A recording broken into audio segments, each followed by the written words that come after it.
मुंबई उच्च न्यायालय भरती 2025-26 साठी आपण या ठिकाणी आता चालू घडामोडी आणि जीके जीएस मराठी आणि इतर जेवढे विषय आपल्याला या ठिकाणी लागतात हे सर्व विषयांचे अध्यापन आपण या ठिकाणी घेऊन आलो आहोत. त्याच्यामुळे विद्यार्थी मित्रांनी आता हे जे सेशन्स आहेत जे आज जरी रेकॉर्डेड स्वरूपामध्ये तुम्हाला हे व्हिडिओ पाहायला भेटत असले पण पुढच्या संदर्भापासून तुम्हाला हे लाईव्ह लेक्चर्स करायला मिळतील. म्हणून जसं आता विद्यार्थी मित्रांना या आधीच्या एमपीएससी म्हणा किंवा सरळ सेवा भरती म्हणा हजारो विद्यार्थ्यांना याचा फायदा झालेला आहे, तसाच त्याच प्रकारे तुम्हाला सुद्धा या सेशन्सचा पुढे फायदा होईल अशी शाश्वती ही आम्ही या ठिकाणी देतो. म्हणून हे सेशन्स रेग्युलरली विद्यार्थी मित्रांनी करायचे. यात जर आपण जीकेजीएस मधला जर चालू घडामोडींचा जर पार्टचा आपण आधार जर घेतला तर तो पूर्ण जो पार्ट आहे तो मी म्हणजेच सुमनपुत्र ऋतुराज शिंदे हा तुम्हाला या ठिकाणी त्याचा संदर्भ तुम्हाला देणार आहे. आणि या सेशन्स मध्ये तुम्हाला निश्चित ही वरती जी नोंदवली गेली या सगळ्या पदांसाठी तुम्हाला या चालू घडामोडीचा फायदा होईल असाच आपण प्रयत्न करू. आता हायकोर्टाची जर भरती पाहिली माझ्या विद्यार्थी मित्रांनो तर सेशन सुरू करण्यापूर्वी कुठले कुठले घटक आपल्याला या ठिकाणी महत्वाचे आहे ज्याच्यावरती सातत्याने प्रश्न विचारले जातात चालू घडामोडींमध्ये.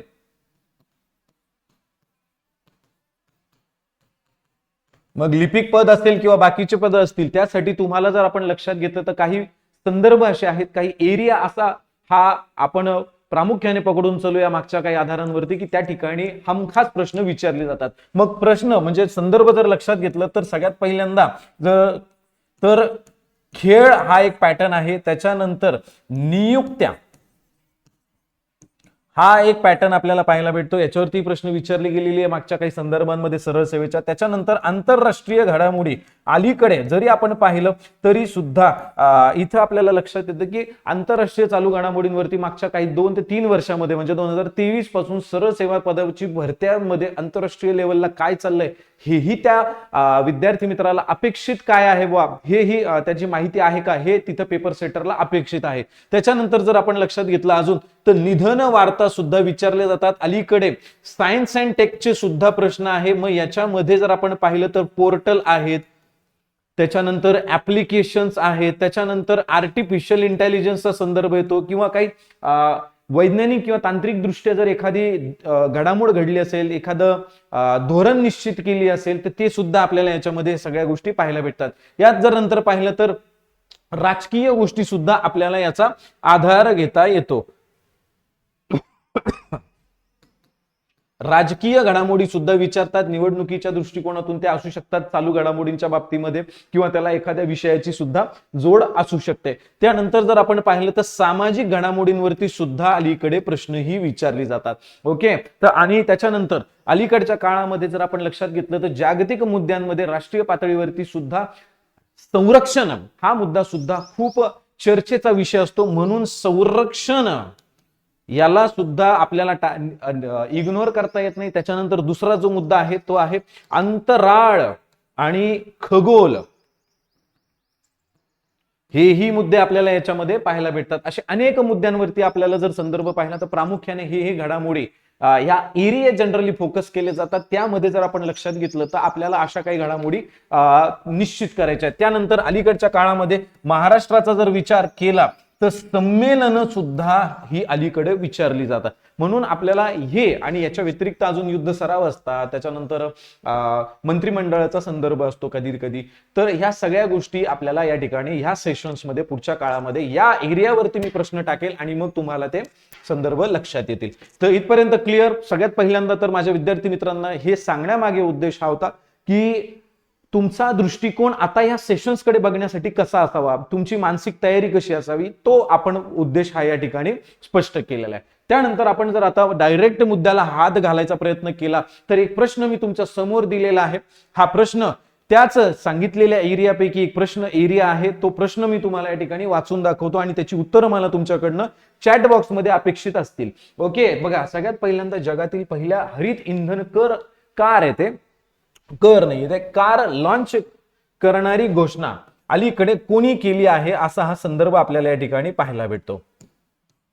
ओके, तर ही घोषणा कोणी केलेली आहे तर याचा जर आपण आधार घेतला तर आतापर्यंत आपण पाहिलं की कोणी हरित इंधनावरती चालणारी कोणी रेल्वे तयार करतंय, कोणी विमान तयार करतंय, त्याच्यानंतर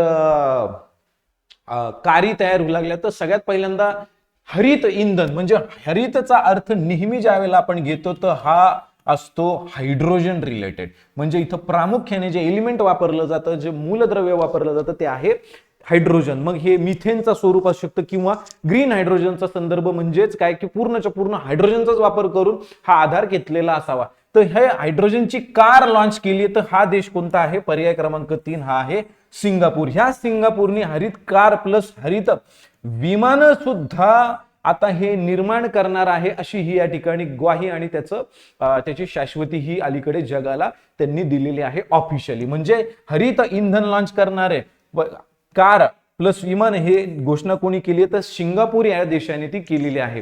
हे लक्षात घ्या. हायड्रोजनचा जर संदर्भ घेतला तर atomic number 1 atomic mass number 1 आपल्याला पाहायला भेटतो आणि त्यात एच म्हणून कॅपिटल एच नी हा हायड्रोजन दर्शविला जातो. हा प्रश्न इथपर्यंत क्लिअर आहे का माझ्या विद्यार्थी मित्रांनो?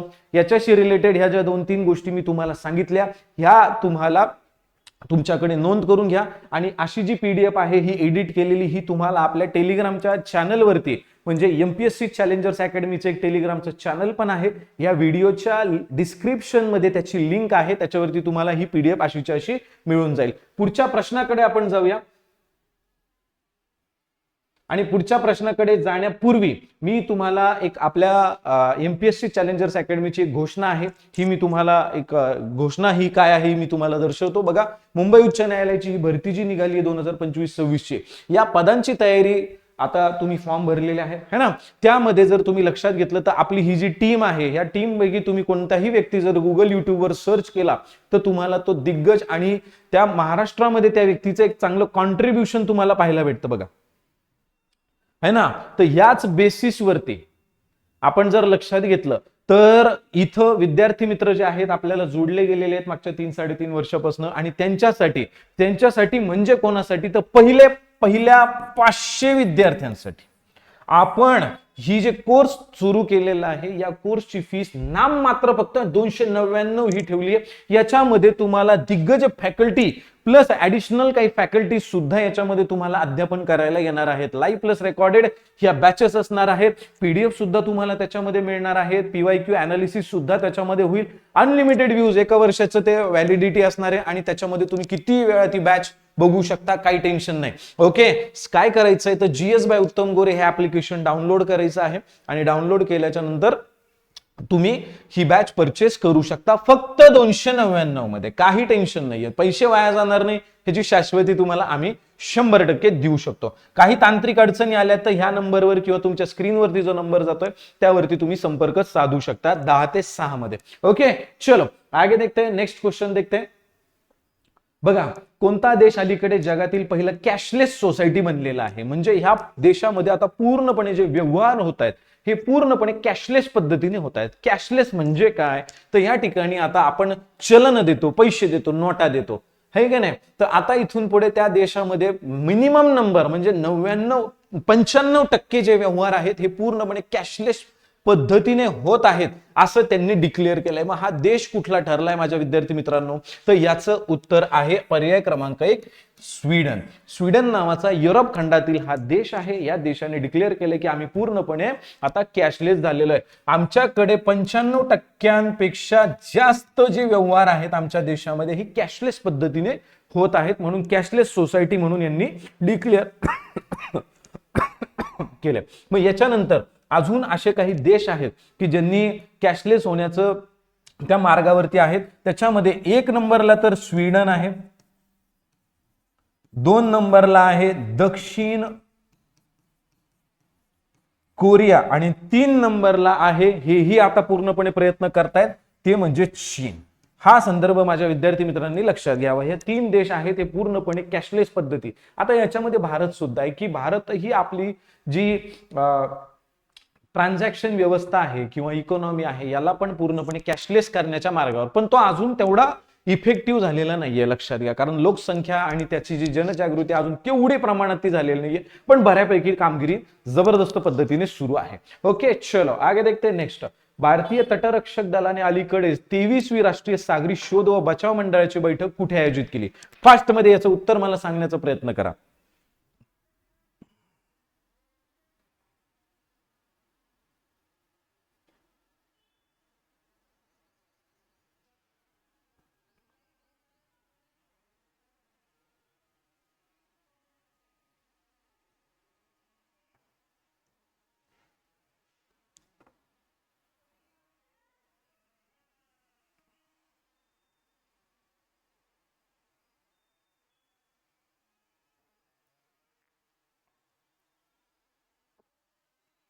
चलो बोलो. तटरक्षक दल, भारतीय तटरक्षक जे दल आहे, तटरक्षक म्हणजे काय? आता भारताला आहे ना आपल्या जवळपास 7,500 किलोमीटरची समुद्र किनारा लाभलेला आहे, जवळपास 7,500 किलोमीटर, बरोबर आहे की नाही? प्लसच म्हणू आता, एक्झॅक्ट काय 7515 असं काहीतरी आहे, ते 7,500 मी त्याला प्लस म्हणतो बरं का. आणि या समुद्र किनाऱ्याची रक्षण करण्यासाठी आपल्याकडे स्पेशल एक युनिट स्थापन केलंय, ज्याला भारतीय तटरक्षक दल म्हणतात. म्हणजे हे जे तट आहेत याची रक्षा करणारं हे जे दल आहे याला तटरक्षक. मग यांनी अलीकडे एक परिषद आयोजित केली, ही 23वी परिषद या ठिकाणी पार पडली आणि ती गुजरातच्या गांधीनगर मध्ये पार पडली. गांधीनगर हे गुजरात राज्याचं कॅपिटल आहे माझ्या विद्यार्थी मित्रांनो, हे लक्षात घ्या. ओके, एवढं जरी. आणि तुम्हाला असेच प्रश्न येतील, सागरी शोध, बचाव मंडळ कोणाची पार पडली, कितवी पार पडली, कुठे पार पडली, हे 3 ते 4 मुद्दे या प्रश्नामध्येच मी कव्हर केले, त्याच्यामुळे फारसा काही टेन्शन घ्यायचं कार्यक्रम नाही. चलो नेक्स्ट, पुढचा प्रश्न वाचा आणि व्यवस्थित याचं उत्तर देण्याचा प्रयत्न करा फास्ट, आणि चॅट बॉक्स मध्ये तुमची उत्तरं येणं अपेक्षित आहे.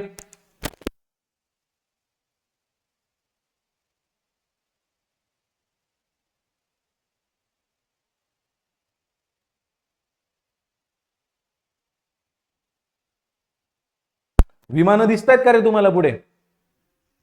खूप वादंग वाजला, बऱ्याच वर्षापासून हा धिंगाणा सुरू होता आणि अलीकडे परत एकदा नव्याने परत अजून एक नवीन करार करण्यात आलेला आहे, त्याच राफेल विमानाचा. आणि यावेळेस क्वांटिटी असणार आहे 26. मग राफेल विमान हा संदर्भ जर आपण पाहिला तर हा पूर्णपणे एका देशाला टार्गेट करतो, तो म्हणजे फ्रान्स. फ्रान्सच्या वतीने सुद्धा एक कंपनी आहे, त्या कंपनीचं नाव आहे डसॉल्ट.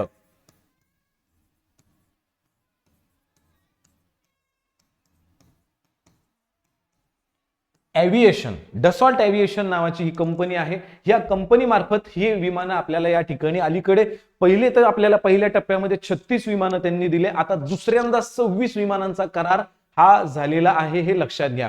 क्लिअर इथपर्यंत माझ्या विद्यार्थी मित्रांनो? पहिला जो झाला होता तो हवाई दलाचा होता, आता दुसरा जो करार झालेला आहे हा पूर्णपणे नौदलाचा असणार आहे. म्हणजे INS विक्रांत वरती प्रामुख्याने ही राफेल विमानं तैनात करण्यात येणार असल्याची माहिती या ठिकाणी सध्या तरी आपल्याला मिळालेली आहे. चलो आगे देखो नेक्स्ट. आता हा पण मुद्दा खूप चर्चेत होता, शिमलीपाल नावाचं एक राष्ट्रीय उद्यान म्हणजे अभयारण्य होतं, त्याचं राष्ट्रीय उद्यानामध्ये त्याचं रूपांतर केलं गेलं आणि त्याला 107व राष्ट्रीय उद्यान म्हणून अलीकडे मान्यता देण्यात आली. मग हे कोणत्या राज्यात आहे, तर याचं उत्तर मला अपेक्षित आहे, फास्ट क्विक. आता याचं मी वैशिष्ट्य सुद्धा सांगतो. शिमलीपाल हे याचं वैशिष्ट्य असं आहे की या ठिकाणी हत्ती आणि वाघ हे मुख्य आकर्षण आपल्याला या अभयारण्याचं, राष्ट्रीय उद्यानाचं पाहायला भेटतं. 107वी घोषणा ही करण्यात आलेली आहे आणि हे कुठे, तर ओडिशामध्ये सुद्धा मयूरभंज नावाचा जिल्हा आहे. या मयूरभंज नावाच्या जिल्ह्यामध्ये हे आपल्याला पाहायला भेटतं, हे लक्षात ठेवा. हे नव्याने तयार करण्यात आलेलं आहे. ओके,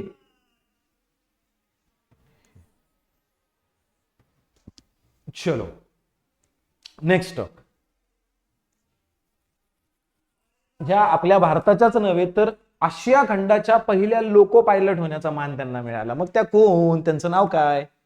फास्ट मध्ये बघा, तर त्यांचं नाव आहे सुरेखा शंकर यादव. आता रिटायर पण झाल्या, पण त्यांना लोको पायलट म्हणजे ज्या ट्रेन चालवतात त्यांना लोको पायलट असं म्हटलं जातं त्या पदाला. आणि त्या फक्त भारताच्याच नव्हे तर त्या आशिया खंडाच्या पहिल्या महिला लोको पायलट होण्याचा मान त्यांना आता अलीकडे मिळालेला आहे, हे लक्षात घ्या. ओके, म्हणून त्यांचा फोटो सुद्धा मी या ठिकाणी टाकलाय. त्यांचे जे त्या ज्या कार्यरत आहे त्या भारतीय रेल्वेमध्ये आहे, विशेषतः मुंबई हे क्षेत्रामध्ये ते सेंट्रल रेल्वेज मध्ये त्या आय थिंक कामाला आहे. ओके, चलो नेक्स्ट बघा, देशातील पहिले महिला टुरिस्ट फ्रेंडली राज्य कुठले ठरले? फास्ट मध्ये याचं उत्तर देण्याचा प्रयत्न करा.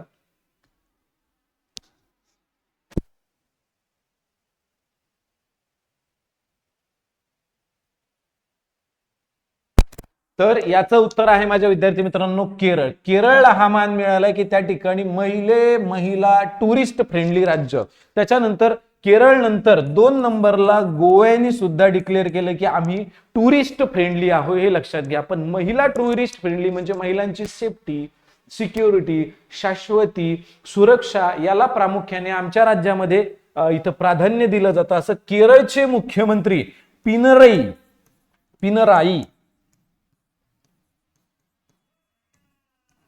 विजयन यांनी आता अलीकडे डिक्लेअर केलेलं आहे. ओके, हे लक्षात घ्या. क्लिअर? हे तुम्हाला असंच्या असं विचारलं जाऊ शकतं. नेक्स्ट, खालीलपैकी कोणाची निवड ही अखिल भारतीय मराठी साहित्य संमेलनाच्या अध्यक्षपदी करण्यात आली होती? चला, याचं उत्तर मला अपेक्षित आहे विद्यार्थ्यांकडनं फास्ट. अखिल भारतीय साहित्य संमेलन यावर्षी जे पार पडलं हे कितवं होतं? 99 होतं. त्याच्यानंतर ठिकाण साताऱ्यामध्ये पार पडलं. त्याच्यानंतर उद्घाटक दस्तूर खुद्द चीफ मिनिस्टर फडणवीस साहेब. त्याच्यानंतर स्वागताध्यक्ष, जो मी तुम्हाला डेटा देतोय तो तसाच ठेवा, शिवेंद्रराजे भोसले.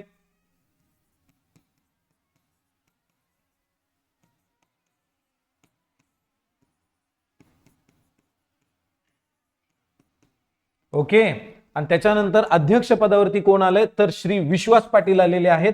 विश्वास पाटीलांची ओळख जर आपण पाहिली तर पानिपत नावाची एक कादंबरी आपल्याला पाहायला भेटते. पानिपत, त्याच्यानंतर पंगीरा, अशा अनेक गाजलेल्या कादंबऱ्यांचे ते लेखक आहे. आणि आता ह्या 99व्या अखिल भारतीय मराठी साहित्य संमेलनाच्या अध्यक्षपदी त्यांना या ठिकाणी नियुक्त केलेलं आहे. जेवढा डेटा मी तुम्हाला दिलेला आहे हा तुम्ही तुमच्याकडे नोंद करून ठेवा माझ्या विद्यार्थी मित्रांनो. आवृत्ती तुम्हाला 100% विचारली जाते, उद्घाटक पण विचारले गेले होते मागच्या वर्षी. ओके, चलो, इतना डेटा पुरेसा आहे. नेक्स्ट, जागतिक ओझोन दिवस केव्हा साजरा करण्यात येतो? ओझोन म्हणजे O3 म्हणू आपण त्याला. ओके, ओझोन हा जो ओझोन थर आहे, म्हणजे ओझोनच्या वायूचा एक थर आहे जो आपल्या पृथ्वीच्या सरफेस पासून साधारणपणे 16 किलोमीटर पेक्षा तो उंच आहे. 52 किलोमीटर पर्यंत तो जातो.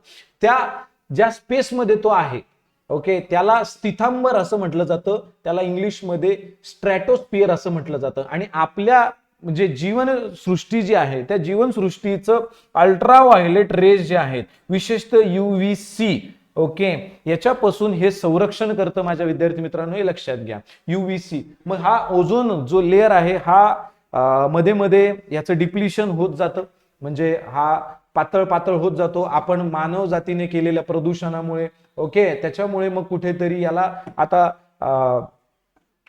संरक्षित करता यावं बाबा, जनजागृती वाढावी म्हणून एक दिवस म्हणजे 16 सप्टेंबर ही जी तारीख आहे हा ओझोन दिवस म्हणून साजरा केला जात असतो, हे लक्षात ठेवा. क्लिअर इथपर्यंत माझ्या विद्यार्थी मित्रांनो? Ultraviolet rays. चलो आगे. नेक्स्ट, IMF च्या आंतरराष्ट्रीय संस्थेत मुख्यालय कुठे? IMF सारखी चर्चेत असते, आंतरराष्ट्रीय संस्था आहे, सारखी चर्चेत असते. पाकिस्तानला कर्ज देते भल्या मोठ्या प्रमाणावर आणि वेगवेगळ्या राष्ट्रांना सुद्धा मदत करते, ही आपत्कालीन मदत करत असते. 1944 च्या ब्रेटन वुड्स परिषदेनुसार याची स्थापना झाली 1945 ला.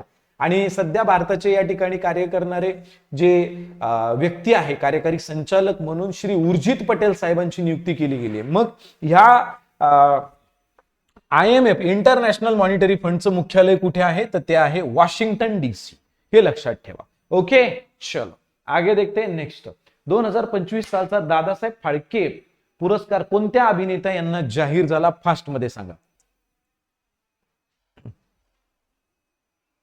तर हा जो दादासाहेब फाळके पुरस्कार देण्यात आलेला आहे, जरी हा 2025 साली देण्यात आलेला आहे, पण तरी हा जो आहे तो 2023 चा पुरस्कार आहे. लक्षात घ्या, हा जो सन्मान आहे हा 2023 चा आहे. आणि हा यावर्षी कोणाला मिळाला तर दाक्षिणात्य दिग्गज कलाकार मोहनलाल साहेबांना हा पुरस्कार या ठिकाणी मिळालेला आपल्याला पाहायला भेटतो, हे लक्षात घ्या. मोहनलाल. ओके, चलो नेक्स्ट, 2025 च्या जागतिक नवोन्मेष निर्देशांक GII मध्ये भारताचा कितवा क्रमांक लागतो? फास्ट मध्ये याचं उत्तर देण्याचा प्रयत्न करा. नवोन्मेष म्हणजे इनोव्हेशन इंडेक्स, इनोव्हेशन, नवोन्मेष.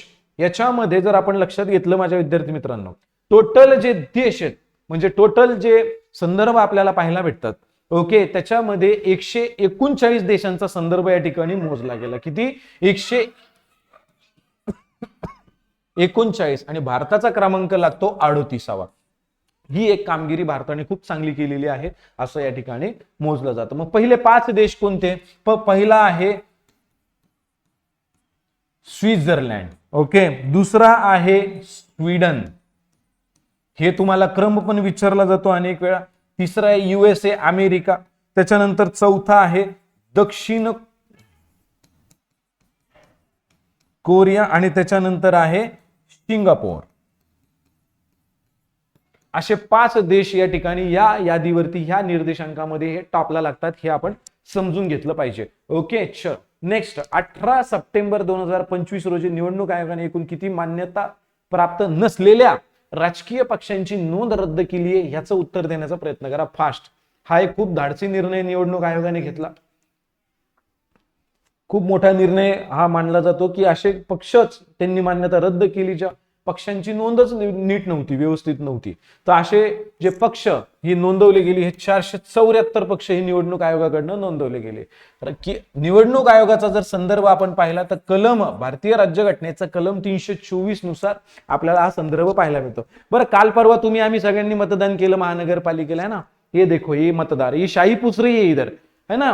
तर हा जो मतदानाचा अधिकार आहे, सहज सांगतो, भारतीय राज्यघटनेनुसार मतदानाचा जो अधिकार आहे तो तुम्हाला आम्हाला कलम 326 नुसार मिळालाय. आणि पुसली जातीवर काही शाही पहा लगेच फेंटून गेली.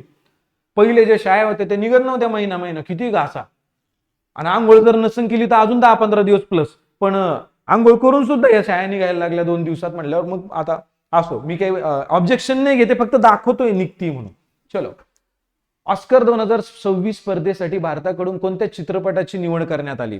आता ऑस्कर चित्रपट पुरस्कार जगातला सर्वात प्रतिष्ठित असा हा पुरस्कार असतो चित्रपट सृष्टीमध्ये, तो दिला जातो. मग यासाठी कोणत्या चित्रपटाची भारताकडून गेली नॉमिनेशन? तर ते आहे, तो चित्रपट आहे होम बाउंड नावाचा चित्रपट आहे. आणि याचे जे दिग्दर्शक आहेत,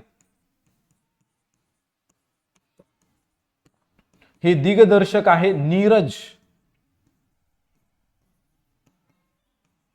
गायवान. हे नाव लक्षात ठेवा, ह्यावरती तुम्हाला अनेक वेळा प्रश्न विचारला जातो. नेक्स्ट, डॉक्टर शिवराम भोजे यांचं आत्ताच निधन झालं. ते खालीलपैकी कोणत्या क्षेत्राशी निगडीत होते? खूप मोठं नाव होतं, ओके. आणि खूप कॉन्ट्रीब्युशन सुद्धा त्यांनी दिलेलं आहे. क्षेत्र तुम्हाला ओळखायचंय, कोणत्या क्षेत्रात त्यांनी कॉन्ट्रीब्युशन दिलेलं आहे. तर याचं क्षेत्र मी तुम्हाला सांगतो फास्ट मध्ये, ते आहे अणुशास्त्रज्ञ होते ते. हे न्यूक्लिअर सायंटिस्ट म्हणून ते ओळखले गेले. अनेक वर्ष त्यांनी खूप मोठं काम त्यांनी केलेलं आहे, जे तुम्हाला गुगलवरती 100% पाहायला भेटेल. ओके, चलो नेक्स्ट. भारतातील पहिले डिजिटल साक्षर राज्य कोणते बनलेत? डिजिटल साक्षर राज्य म्हणजे जवळपास सगळ्याच नागरिकांना इथं डिजिटल वापरता येतं. बुवा, फोन पे असेल किंवा इंस्टाग्राम असेल, स्नॅपचॅट असेल. स्नॅपचॅटवर गोरं दिसतंय ना, खरे फोटो काढल्यावर स्नॅपचॅटवर गोरं दिसतं माणूस, आणि त्याचे चॅट पण डिलीट होतात म्हणे, म्हणजे लईच भारी म्हणतात ते. असो, तर हे कोणतं राज्य ठरलंय? तर केरळ राज्य ठरलेलं आहे, हे लक्षात घ्या. ओके, डिजिटल साक्षर राज्य केरळ. नेक्स्ट, डेटा व्यवस्थापनासाठी अलीकडे कोणत्या संस्थेने निवाहिका पोर्टल सुरू केले? डेटा मॅनेजमेंट, हे फार महत्वाचं असतं. डेटा मॅनेजमेंट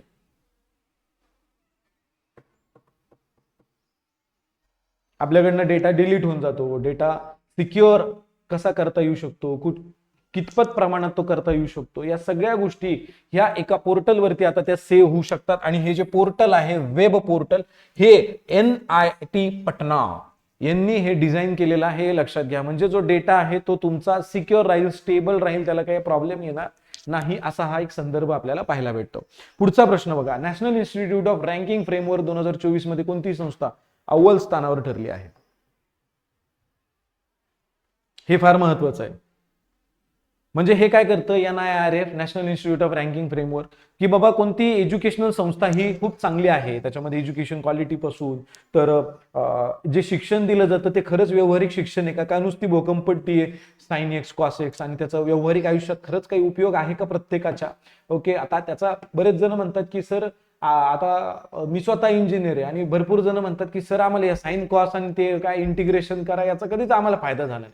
होऊ शकतो फायदा अनेक जणांना, पण प्रत्येकाला तो होतोय का?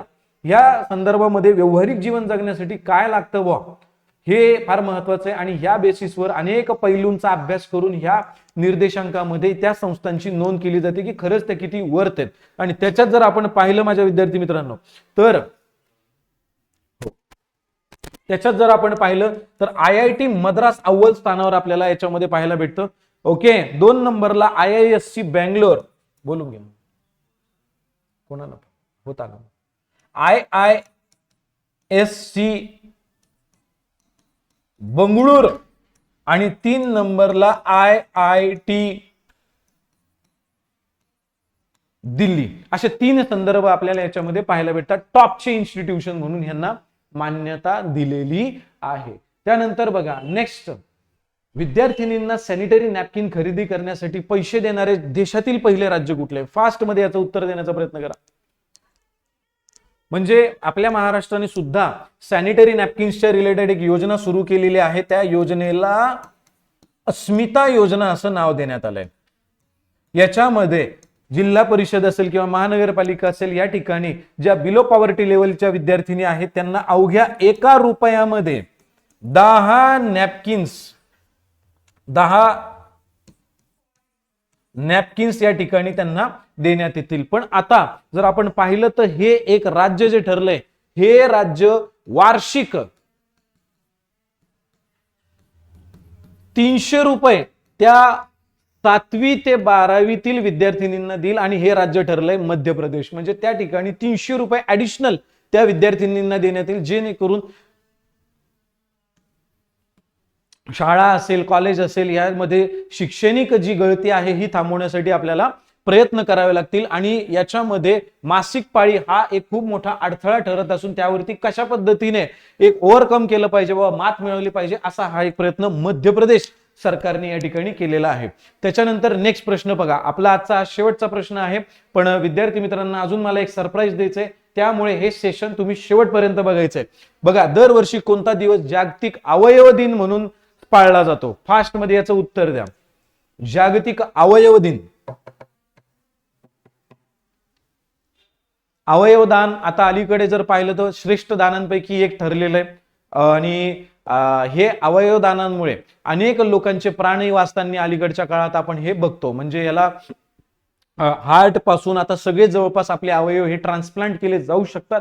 आणि अशा बाबतीमध्ये लोक सुद्धा अनेक वेळा जनजागृत झालेत. तर हा जो दिवस आहे हा 3 ऑगस्ट हा ठरवण्यात आलाय की त्याच्यामध्ये जागतिक अवयव दिन हा साजरा केला जातो. सो आपले हे काही प्रश्न होते माझ्या विद्यार्थी मित्रांनो.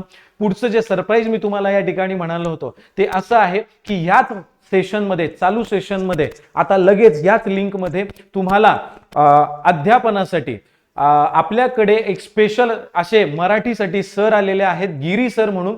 ते स्वतः तुम्हाला त्यांचा परिचय देईल, पण मी तुम्हाला त्यांच्याबद्दल एक ओझरती माहिती सांगतो. त्यांना अनेक वर्षाचा अनुभव आहे, हजारो विद्यार्थी त्यांच्या हातातून घडलेले आहेत आणि त्यांना या प्रवासामध्ये हे माहित आहे चांगल्या प्रकारे की विद्यार्थ्यांना काय दिल्याने काय त्याचे रिझल्ट कशा पद्धतीने येऊ शकतात. त्याच्यामुळे मी जास्त वेळ तुमचा न घेता मी गिरी सरांना आपल्या प्लॅटफॉर्मवर आमंत्रित करतो.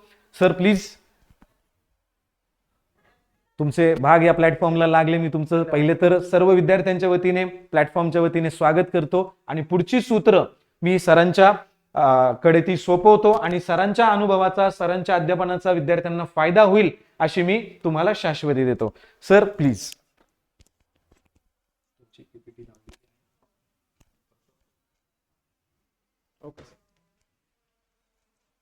नमस्कार सर्व विद्यार्थी मित्र.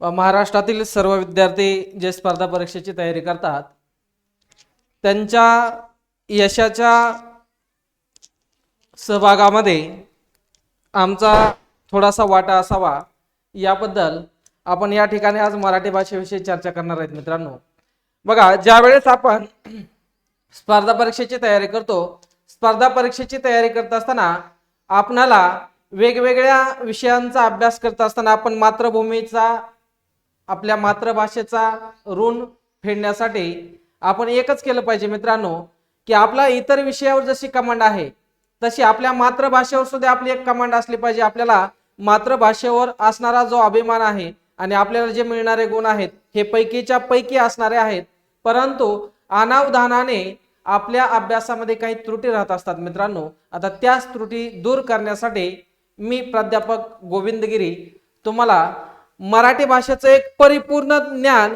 परिपूर्ण माहिती देण्याचा एक छोटासा प्रयत्न करणार आहे मित्रांनो.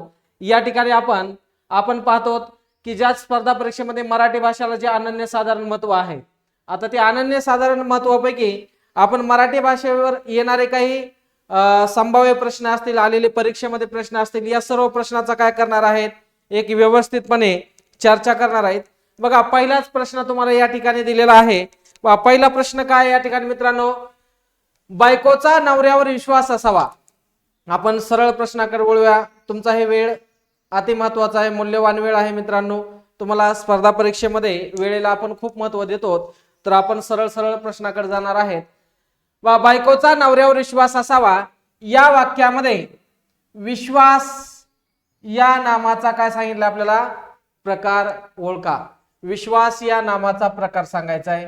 विश्वास या नामाचा प्रकार कोणता असेल मित्रांनो, मराठी भाषेमध्ये कोणताही व्यक्ती बोलत असताना किंवा लिहित असताना एकूण 8 प्रकारे बोलतो किंवा 8 प्रकारच्या भाषेमध्ये तो बोलत राहतो. जसं विकारी शब्द 4 आणि अविकारी शब्द 4. ज्या शब्दाच्या मूळ रूपामध्ये लिंग, वचन आणि विभक्ती यानुसार बदल होतो त्यांना आपण विकारी शब्द असे म्हणतो, आणि ज्या शब्दाच्या मूळ रूपामध्ये बदल होत नाही त्यांना आपण अविकारी शब्द असे म्हणतो. मराठी भाषेमध्ये नाम, सर्वनाम, विशेषण, क्रियापद, विकारी शब्दाच्या 4 जाती आहे. अविकारी शब्दाच्या सुद्धा मराठी भाषेमध्ये किती जाती आहे मित्रांनो, 4. क्रिया विशेषण अव्यय, शब्दयोगी अव्यय, उभयान्वयी अव्यय आणि केवल प्रयोगी अव्यय. आता हे जर बघितलं आपण तर नाम ही विकारी शब्दाची पहिली जात आहे. नामाचे 3 प्रकार आहे मित्रांनो, सामान्य नाम, विशेष नाम आणि भाववाचक नाम. मराठी भाषेमध्ये नामाचे मुख्य 3 प्रकार आहे. आता त्यापैकी आपल्याला हे सामान्य नाम आहे, विशेष नाम आहे का भाववाचक नाम आहे ते आपल्याला शोधायचंय. यासाठी एक छोटासा साधाचा नियम तुम्हाला सांगतो मित्रांनो. सर्वसामान्य गोष्टीला दिलेले जे नाम असतात त्याला आपण सामान्य नाम असं म्हणतो. सर्वसामान्य दिलेल्या गोष्टीला नामाला काय म्हणायचं, सामान्य नाम म्हणतात. अनेकापैकी एकाचा बोध झाला की त्याला आपण विशेष नाम असं म्हणत असतो, आहे ना. आणि जी नामे डोळ्यानं दिसत नाहीत, ज्यांना स्पर्श करता येत नाही, ज्यांना वास नसतो, गंध नसतो, अशा नामांना आपण काय म्हणतो मित्रांनो, भाववाचक नाम असे म्हणत असतो. पहिला प्रश्न अतिशय सुंदर प्रश्न आहे मित्रांनो, अनेक वेळा परीक्षेमध्ये विचारला गेलेला आहे. आता या प्रश्नाचा आपण जर विचार केला, बायकोचा नवऱ्यावर विश्वास असावा, विश्वास या नामाचा प्रकार ओळखा, असा प्रश्न जर विचारला असेल तर विश्वास या नामाचा आपल्याला काय सांगायचं त्या ठिकाणी, विश्वास या शब्दाच्या नामाचा प्रकार सामान्य नाम आहे का, नाही. सामान्य नाम घर, दार, रस्ता, डोंगर, नदी, पर्वत, मनुष्य, आई, बाबा, नाग, डोळे, गुरुजी, पेन, आहे ना, माते, हे सामान्य नामाचे उदाहरण झाले सर्व असणारे. सर्व पदार्थवाचक आणि समूहवाचक शब्दाचा समावेश सामान्य नामामध्ये होतो. दुसरं विशेष नाम आहे, अनेकापैकी एकाचा बोध झाला की विशेष नाम तयार होत आहे. आता या वाक्यामध्ये विश्वास हा हुशार मुलगा आहे. विश्वास हा कसा आहे, हुशार मुलगा आहे असं जर म्हणलं तर या वाक्यामध्ये विश्वास या नामाचा प्रकार काय होईल मित्रा, या नामाचा प्रकार आहे विशेष नाम आहे. काय आहे, विशेष नाम हा नामाचा प्रकार झाला. आता हेच जर शब्द दुसऱ्या अर्थाने घेतला, दुसऱ्या अर्थाने कोणत्या घ्यायचा या ठिकाणी, बायकोचा नवऱ्यावर विश्वास असावा. आता विश्वास हा शब्द डोळ्याने दिसतो का, बायकोचा नवऱ्यावर विश्वास असावा डोळ्याने शब्द दिसतो का मित्रा, नाही दिसत, आहे ना. तर विश्वास म्हणजे कल्पनेने जाणवतो, ते मनामध्ये रुतलेला असतो. कशामध्ये रुतलेला असतो, मनामध्ये असतो, किंवा मनातून विश्वास हा शब्द डोळ्याने न दिसता त्या ठिकाणी कल्पनेनं किंवा आपल्या मनातून भावनेचा उद्गार होतो, गुणधर्माचा बोध होतो, त्याला आपण भाववाचक नाम असं म्हणत असतो. विश्वास हा शब्द या वाक्यामध्ये कशाचे कार्य करतो, भाववाचक नामाचे कार्य करतो. सामान्य नामे विशेष नामाचे कार्य करतात आणि विशेष नामे हे भाववाचक नामाबद्दल येतात किंवा भाववाचक नामे विशेष नामाचे कार्य करतात. नामाचे कार्य अतिशय महत्वाचा घटक आहे मित्रांनो. यामध्ये जर मी थोडक्यात तुम्हाला 2 उदाहरण आणखीन सांगितले, जसं की चिमणी आकाशात उडाली. आता चिमणी आकाशात उडाली म्हणलं तर काय झालं, चिमणी हा शब्द सामान्य नामाचं उदाहरण आहे, पक्ष्याचं उदाहरण आहे. परंतु आपण महाराष्ट्रामध्ये सर्वजण एक गाणं ऐकतो सगळ्या मित्रांनो, आहे ना, अतिशय सुंदर गाणं लिहिलेलं आहे. कोणतं गाणं लिहिलेलं आहे, चिमणी माझी उडून गेली चिमणी माझी उडून गेली, चिमणी माझी उडून गेली, ज्याची होती त्यानेच नेली, लावलेली माया वायाला गेली. हे गाणं सगळ्यांनी ऐकलं असेल मित्रांनो, आहे ना. चिमणी माझी उडून गेली, ज्याची होती त्यानेच नेली. आता या वाक्यामध्ये चिमणी या शब्दाचा किंवा या काव्य पंक्तीमध्ये चिमणी या नामाचा प्रकार कोणता असेल सांगता येईल का मित्रा? चिमणी हे मूळचं सामान्य नामाचं उदाहरण आहे. पोपट सामान्य नाम आहे, परंतु सामान्य नामे विशेष नामाचे कार्य करतात आणि विशेष नामे भाववाचक नामे म्हणून सुद्धा परीक्षेमध्ये येत असतात. विश्वास हे एका मुलाचं नाव आहे, परंतु विश्वासाचा जो मुलगा अर्थानं नाही घेता वेगळ्या अर्थानं घेतला म्हणून आपण त्याला भाववाचक नाम असे म्हणतो. भावनेचा किंवा गुणधर्माचा बोध होतो त्याला आपण भाववाचक नाम म्हणायचं.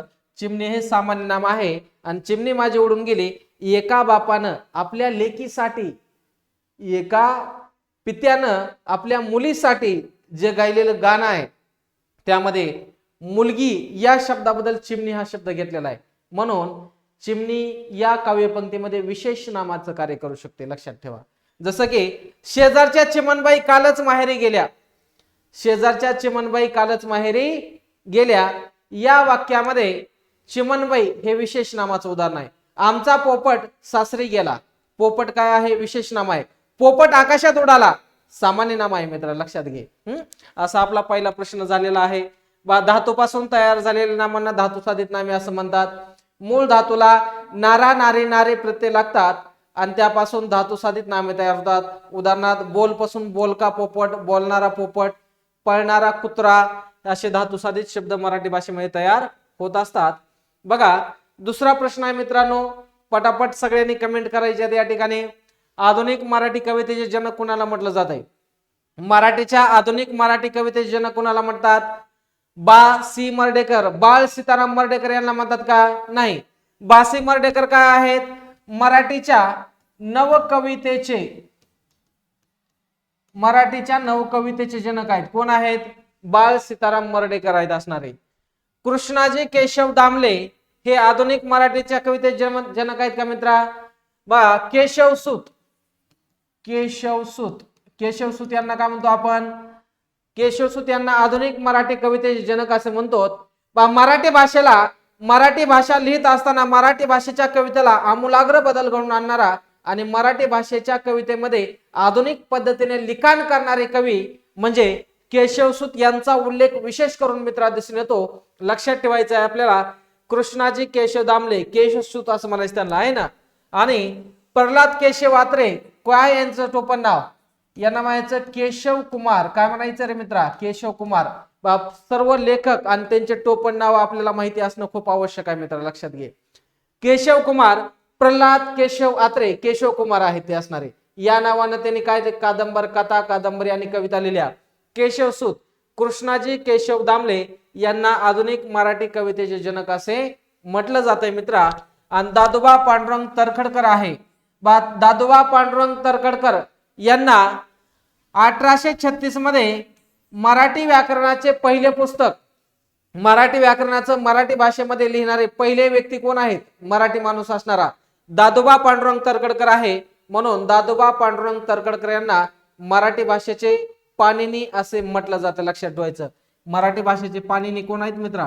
पाणिनी दादोबा पांडुरंग तरखडकर.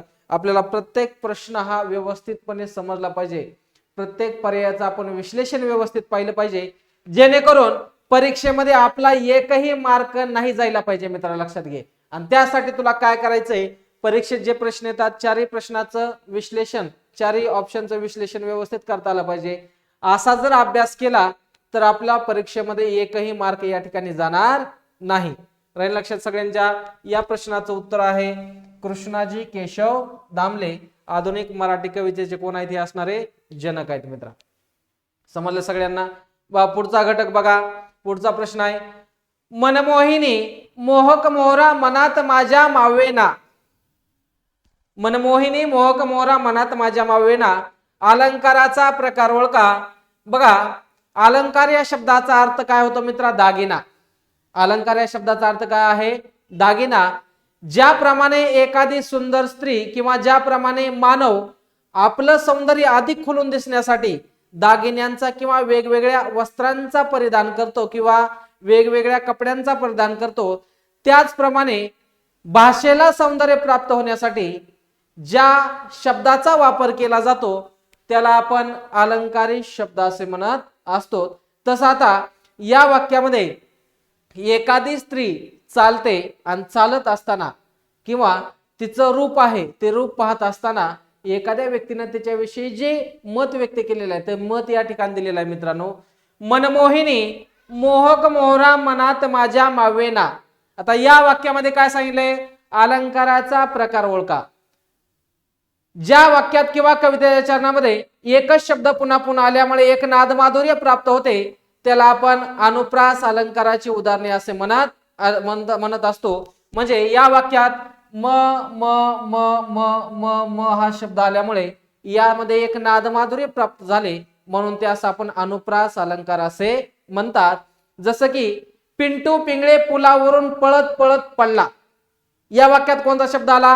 अरे प शब्द आला. अनुप्रास अलंकार लिहि ना मित्रा.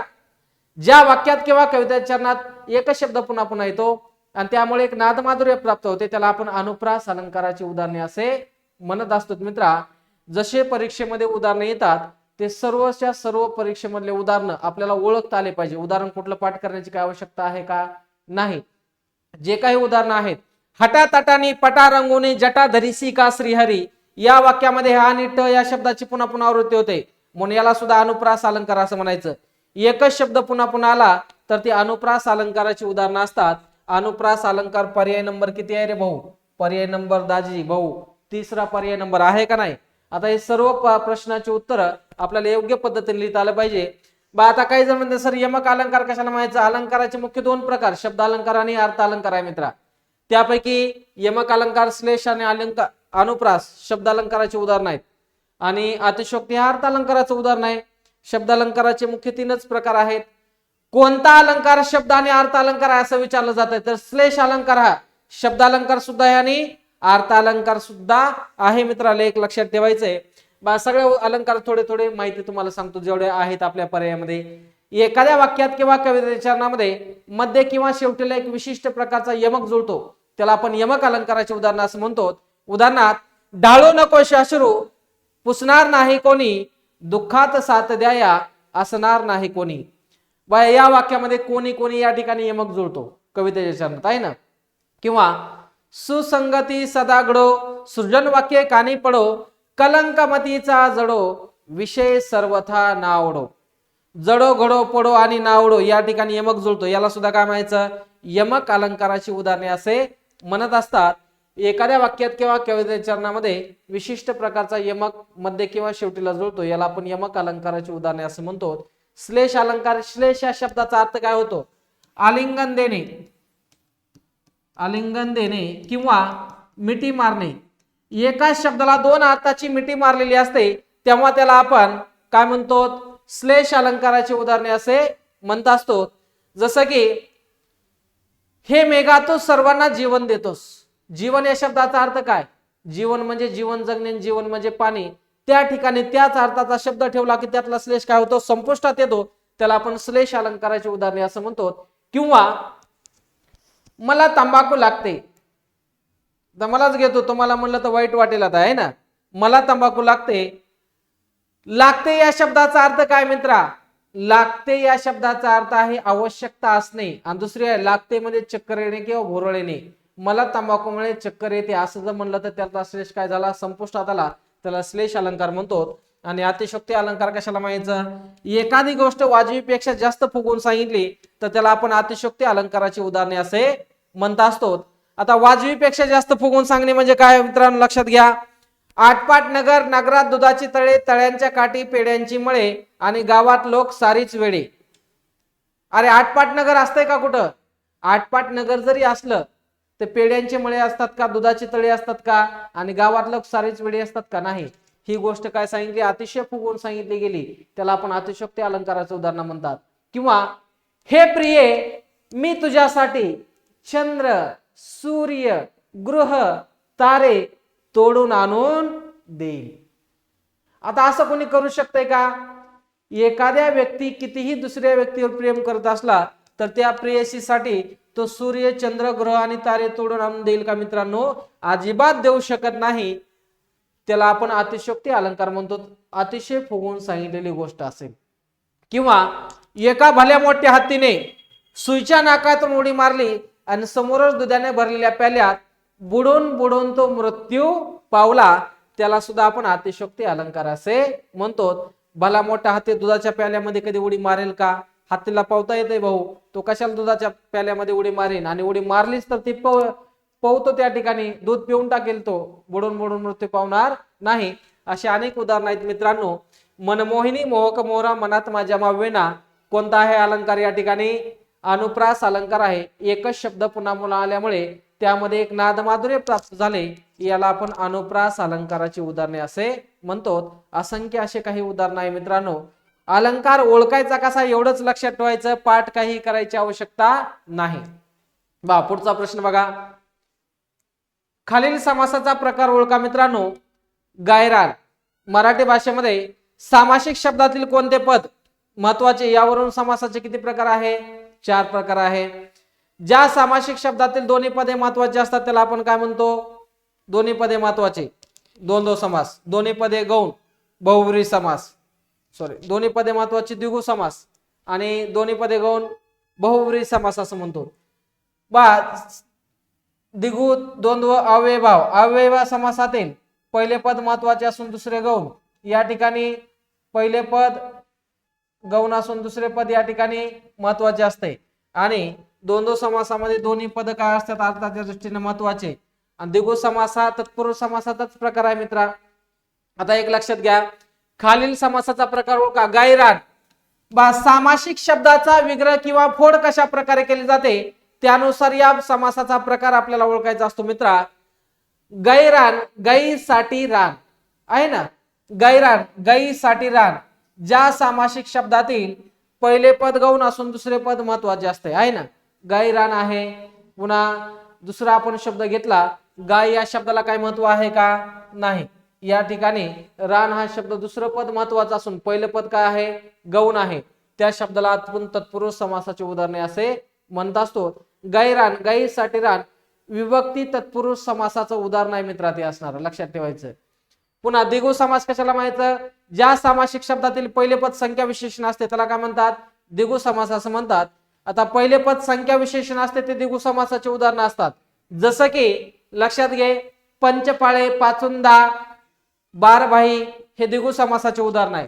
द्वंद्व समास कशाला म्हणायचं? दोन्ही पदे महत्वाचे, भाऊ बहीण, आई वडील आहे ना, पास नापास, किडोक मिडोक आहे ना, भाकर तुकडा आहे, असे शब्द येतात ते द्विगु समासाचे उदाहरण आहे.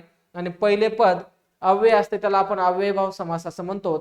किंवा ज्या सामासिक शब्दाच्या अगोदर आ, यथा, प्रति, बे, बिन, हर, गैर, दर हे उपसर्ग लागतात त्याला सुद्धा आपण अव्ययभाव समास असे म्हणतो. आकंठ, आलोचन, आजन्म हे अव्ययभाव समासाच्या उदाहरणामध्ये येतात. गैरान, गायीसाठी रान तत्पुरुष समासाचे मित्रांनो 7 प्रकार आहेत. आपण ते अभ्यासक्रमामध्ये व्यवस्थित घेणार आहेत. आपण फक्त हे प्रश्न कशा स्वरूपाचे आले आणि सोडवायचे कसे हे लक्षात ठेवायचे. श्यामची आई या पुस्तक कोणी लिहिले? श्यामची आई. बघा, वि स खांडेकर नाव ऐकलं की आपल्या डोळ्यासमोर आसुक ययाती ही कादंबरी दिसते मित्रांनो आहे ना. आता दिसते कुणाला? जो वाचन करतो, ज्याला मराठी भाषेचा अभिमान आहे, मराठी भाषेविषयी उत्सुकता आहे, मराठी भाषेचा जो अभ्यास करतो म्हणजे त्याचं साहित्य वाचतो मित्रा, आणि तेच आपलं मराठी भाषेवरचं प्रेम आहे असणार. आणि वि स खांडेकर म्हणलं की लगेच ययाती लक्षात ठेवायचं आहे ना. नरेंद्र दाभोळकर, साने गुरुजी, बघा गंगाधर गाडगीळ यांनी असंख्य लोकांनी कादंबऱ्या लिहिलेल्या आहेत. या सर्व कादंबऱ्याविषयी आपण एक स्वतंत्र माहिती सांगितलेली आहे मित्रांनो. सर्व तुम्हाला माहिती असणं आवश्यक आहे. श्यामची या पुस्तकाचे लेखक कोण आहेत मित्रांनो? साने गुरुजी. संपूर्ण जगाला, महाराष्ट्रातील लहान लहान मुलाला जर विचारलं तर या प्रश्नाचं उत्तर 100% येतंय. श्यामची हे पुस्तक कोण लिहिले? साने गुरुजी यांनी लिहिलं बरं का. पुढचं बघा मित्रांनो, 3 महिन्यांनी प्रसिद्ध होणारे काय? यासाठी योग्य शब्दाचा अर्थ सांगा. 3 महिन्यानं प्रसिद्ध होणारे. वार्षिक म्हणजे किती महिन्यांनी? 12 महिन्यांनी. किती महिन्यांनी? 12. मासिक म्हणजे किती? 1 महिना. 1 महिना. आता पाक्षिक काय आहे? 15 दिवसाचा पाक्षिक. आणि त्रैमासिक म्हणजे किती महिन्याचा आहे? 3 महिने. 3 महिन्यानं प्रसिद्ध होणारं काय आहे? त्रैमासिक आहे. आता दररोज प्रसिद्ध होणारे काय असते मित्रांनो? दैनिक असते. काय असते? दैनिक. दैनिक लोकमत, दैनिक सकाळ. पेपर, न्यूज पेपर वाचता का नाही तुम्ही? सकाळचे पेपर वाचता का नाही? लोकसत्ता पेपर वाचा मित्रांनो, त्याच्यावर लिहिलेलं असते दैनिक लोकसत्ता, दैनिक सकाळ, दैनिक लोकमत, दैनिक महाराष्ट्र टाइम, आहे ना? आहे ना? या ठिकाणी जे काही शब्द आपल्याला दिले जातात 15 दिवसांनी पाक्षिक येऊन जाते मित्र, लक्षात ठेवायचं. हे सगळे प्रश्न वार्षिक, मासिक, त्रैमासिक, दररोज. दररोज म्हणजे दैनिक. आपल्या या प्रश्नाचं उत्तर आहे 3 महिन्यांनी प्रसिद्ध होणारं काय मित्रा? त्रैमासिक आहे. काय आहे? 3 महिन्यांना प्रसिद्ध होणारे हे त्रैमासिक आहे. समजलं सगळ्यांना? घ्यायचं पुढं. चला, खालील वाक्य प्रचाराचा योग्य अर्थ ओळखा. खस्ता खाणे. माझ्या आई वडिलांनी माझ्या सुखासाठी खूप साऱ्या खस्ता खाल्ल्या. खस्ता खाल्ल्या म्हणजे काय? खस्त खाणे म्हणजे मित्रा कष्ट करावे लागणे, खूप टाकून बोलणे असं आहे का? नाही. आनंदी होणे पण नाही, नाराज होणे असं पण नाही. खस्ता खाणे म्हणजे खूप कष्ट करणे. अगोदरच्या काळामध्ये ज्या वेळेस भारत एवढं प्रगत राष्ट्र नव्हतं मित्रांनो, 10 ते 20 वर्षाखाली, तर आपल्या आईवडिलांनी, आजोबांनी त्यांच्या आयुष्यामध्ये खूप साऱ्या खस्ता काढलेल्या आहेत. खस्ता काढल्या म्हणजे शाळेला, दवाखान्यात जायचं असेल तर 20-20, 25-25 किलोमीटर त्यांना दूर जावं लागायचं. आणि ते म्हणायचे की आम्ही खूप खस्ता काढलेले आहेत. खस्ता काढल्या म्हणजे काय केलं त्यांनी? खूप कष्ट केलेले आहे मित्रांनो, हे लक्षात ठेवा.